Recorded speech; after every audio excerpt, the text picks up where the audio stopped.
What's the scariest thing that's ever happened to you on vacation? My girlfriend Chloe and I decided to rent a charming old cottage in a remote part of Vermont for a week. It was advertised as rustic and full of character, built in the 1800s. The photos online showed antique furniture, creaky wooden floors, and a huge stone fireplace. We were looking for a quiet escape, a place to disconnect from city life.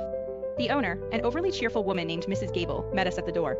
"Oh, the house has quite a history," she chirped, "but don't worry, it's a friendly place." We just laughed it off. The first couple of days were peaceful. We hiked, read by the fire, and enjoyed the quiet.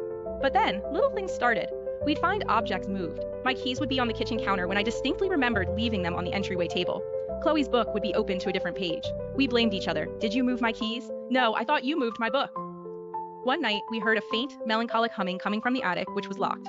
We tried to convince ourselves it was just the wind or the old pipes, but the humming sounded undeniably human.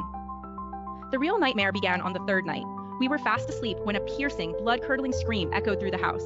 We shot upright in bed, hearts pounding. It wasn't Chloe, it wasn't me, and it wasn't outside. It sounded like it came from the living room, directly below us. Chloe grabbed my arm. "What was that?"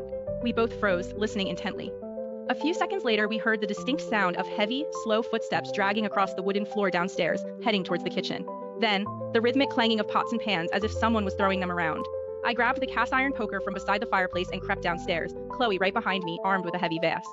The living room was empty, silent. The kitchen too. No broken windows, no signs of forced entry. But when we opened the kitchen cabinet, all the pots and pans were indeed on the floor, scattered everywhere. We stood there, shaking, adrenaline coursing through us. Chloe started to cry. "I don't care about the deposit, we're leaving."